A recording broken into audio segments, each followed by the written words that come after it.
HSLC 2021 অর্থাৎ 2021 বর্ষের matric পরীক্ষার জন্য সোশ্যাল সায়েন্সের প্রথম খণ্ড ইতিহাসের চ্যাপ্টার নাম্বার 1 হলো বঙ্গবিভাজন ও স্বদেশী আন্দোলন।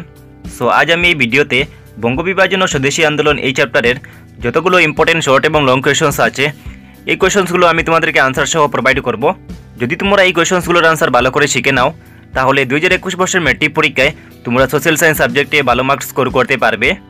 সো প্রথমে তোমাদেরকে জেনে রাখা ভালো, সেবা বোর্ডের রিভাইজ সিলেবাস অনুযায়ী বঙ্গবিভাজন ও স্বদেশী আন্দোলন এই চ্যাপ্টার থেকে তোমাদেরকে ইউনিট 1.02 বঙ্গবিভাজন, ইউনিট 1.03 স্বদেশী আন্দোলন, ইউনিট 1.04 স্বদেশী আন্দোলনের ফলাফল, ইউনিট 1.05 স্বদেশী আন্দোলন ও জাতীয় কংগ্রেস, ইউনিট 1.06 সরকারের আন্দোলন বিরোধী কর্মপন্থা, এই নোটসগুলো থেকে যতগুলো শর্ট কোয়েশনস এবং লং কোয়েশনস আছে এই কোয়েশনসগুলোর আনসার তোমাদেরকে শিখতে হবে।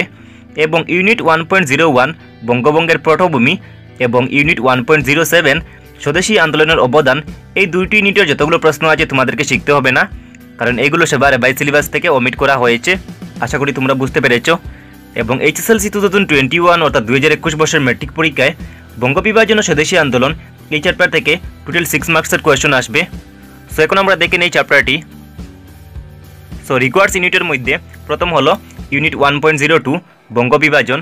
সো এই নোটসগুলোর ভিতর থেকে এইচএসএলসি এক্সামে শর্ট কোয়েশনস এবং লং কোয়েশনস এসে থাকে। সো আমি তোমাদেরকে দেখিয়ে দিচ্ছি, তোমরা দেখে নাও।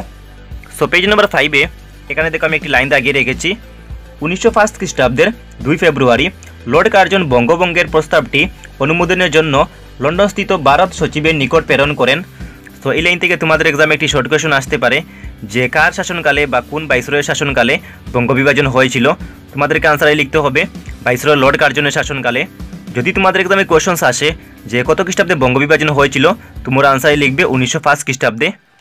সো তোমাদেরকে এখন এই কোয়েশনসগুলোর আনসার লিখতে হবে না, আমি ভিডিওটি শেষে তোমাদেরকে এই কোয়েশনসগুলোর আনসার প্রোভাইড করব। সো তোমরা ভিডিওটি স্কিপ না করে দেখতে থাকো। সো নেক্সট পেজ হলো page number 6। So page number 6-এ এখানে দেখে একটি টপিক দেওয়া আছে বঙ্গভঙ্গ কর্মসূচির প্রথম পর্যায়। সো এই টপিক থেকে তোমাদের এক্সামে কোয়েশনস আসে যে বঙ্গভঙ্গ কর্মসূচির প্রথম পর্যায়গুলো উল্লেখ করো, বা এইভাবে তোমাদের এক্সামে কোয়েশনটি এসে থাকে যে লর্ড কার্জনের ঘোষণা করা বঙ্গভঙ্গের 4 পর্বের কর্মসূচির প্রথম পর্যায়গুলো কী ছিল উল্লেখ করো। এবং এই কোয়েশনসগুলো এইচএসএলসি এক্সামে এসেছিল। সো তারপর দেখে নিই next page. So next page হলো পেজ নাম্বার 7। সো এই পেজে একটি ইউনিট দেওয়া আছে 1.03 স্বদেশী আন্দোলন। এই ইউনিটটি কিন্তু অনেক বেশি ইম্পর্টেন্ট, এই ইউনিট থেকে তোমাদের এক্সামে কোয়েশন এসে থাকে। তারপর নেক্সট পেজে দেখবে পেজ নাম্বার 8। সো এখানে দেখো লেখা আছে সঞ্জীবনী পত্রিকার সম্পাদক কৃষ্ণকুমার মিত্র। সো এখান থেকে আরেকটি প্রশ্ন আসতে পারে যে সঞ্জীবনী পত্রিকার সম্পাদককে, তোমরা আনসারে লিখবে কৃষ্ণকুমার মিত্র। তারপর দেখো লেখা আছে প্রকাশিত 6 জুলাই 1904 খ্রিস্টাব্দ। যদি তোমাদের এক্সামে কোয়েশন আসে যে সঞ্জীবনী পত্রিকা কত সালে প্রকাশিত হয়েছিল, তোমরা আনসারে কি লিখবে, তোমরা আনসারে লিখবে 6 জুলাই 1904 খ্রিস্টাব্দে। তারপর এই পেজের নিচের দিকে দেখবে আমি আরেকটি লাইন দাগিয়ে রেখেছি সুরেন্দ্রনাথ বন্দ্যোপাধ্যায়ের নেতৃত্বে ছাত্র সংসদ গঠিত হয়েছিল। তোমাদের এক্সামে একটি শর্ট কোয়েশন আসতে পারে যে কার নেতৃত্বে ছাত্র সমাজ গঠিত হয়েছিল, তোমরা আনসারে কি লিখবে, তোমরা আনসারে লিখবে সুরেন্দ্রনাথ বন্দ্যোপাধ্যায়ের নেতৃত্বে। তারপর দেখো নেক্সট পেজ হলো পেজ নাম্বার 9।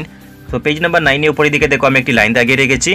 তো এখানে লেখা আছে দেখো বঙ্গভঙ্গ কার্য যেদিন সম্পূর্ণ হয়েছিল সেই দিন ছিল 16 অক্টোবর 1905। সমগ্র বঙ্গবাসী জাতীয় শোক দিবস পালন করেছিল। তো এখান থেকে আরেকটি প্রশ্ন আসতে পারে যে সমগ্র বঙ্গবাসী জাতীয় শোক দিবস কত তারিখে পালন করেছিল, তোমরা আনসারে লিখবে 16 অক্টোবর 1905 সালে। সো তোমাদেরকে আমি এই কোয়েশনগুলোর আনসার প্রোভাইড করব, তোমরা ভিডিওটি দেখতে থাকো। সো এখানে দেখো আরেকটি লাইন দাগিয়ে রেখেছি বঙ্কিমচন্দ্র চট্টোপাধ্যায় বন্দে মাতরম। সো এখান থেকে আরেকটি প্রশ্ন আসতে পারে যে বন্দে মাতরম গীতটি রচয়িতাকে, তোমরা আনসারে লিখবে বঙ্কিমচন্দ্র চট্টোপাধ্যায়। তারপর দেখে নাও next page. So next page হলো পেজ নাম্বার 11। সো এখানে দেখো লেখা আছে অবনীন্দ্রনাথ ঠাকুরের প্রচেষ্টায় বঙ্গীয় কলা সংসদ নামক জাতীয় অনুষ্ঠান স্বদেশী আন্দোলনের সময় গড়ে উঠেছিল। সো এখান থেকে আরেকটি শর্ট কোয়েশন আসতে পারে যে কার প্রচেষ্টায় বঙ্গীয় কলা সংসদ নামক জাতীয় অনুষ্ঠান স্বদেশী আন্দোলনের সময় গড়ে উঠেছিল, তোমরা আনসারে লিখবে অবনীন্দ্রনাথ ঠাকুরের প্রচেষ্টায়।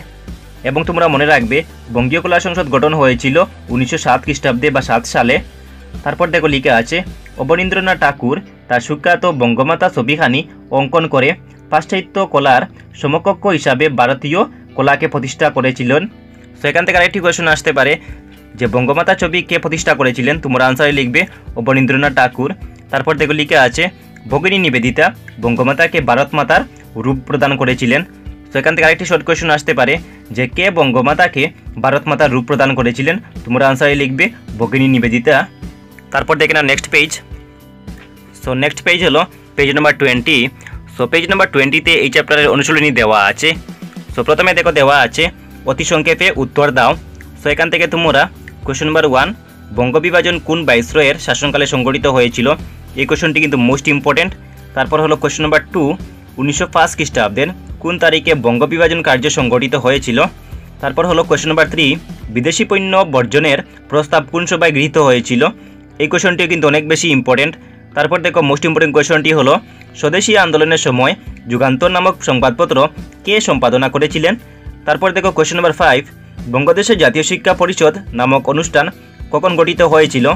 তারপর দেখো কোয়েশ্চন নাম্বার 7, কার পৌরোহিত্যে অনুষ্ঠিত জাতীয় কংগ্রেসের অধিবেশনে ভারতীয়দের জন্য স্বরাজ দাবি করে প্রস্তাব গ্রহণ করা হয়েছিল? এই কোয়েশ্চনটি কিন্তু মোস্ট ইম্পর্টেন্ট। তারপর এখানে দেখবে কোয়েশ্চন নাম্বার 8, বঙ্গদেশকে কখন একত্রিত করা হয়েছিল? এই কোয়েশ্চনটি কিন্তু অনেক বেশি ইম্পর্টেন্ট।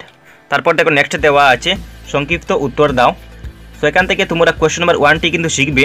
কোয়েশ্চন নাম্বার 1-এ দেওয়া আছে বঙ্গবিভাজনের ফলে সৃষ্টি হওয়া পূর্ববঙ্গ এবং অসম নামক প্রদেশটির সঙ্গে সংলগ্ন বঙ্গদেশের প্রধান 3টি ভৌগোলিক অঞ্চলের নাম উল্লেখ করো।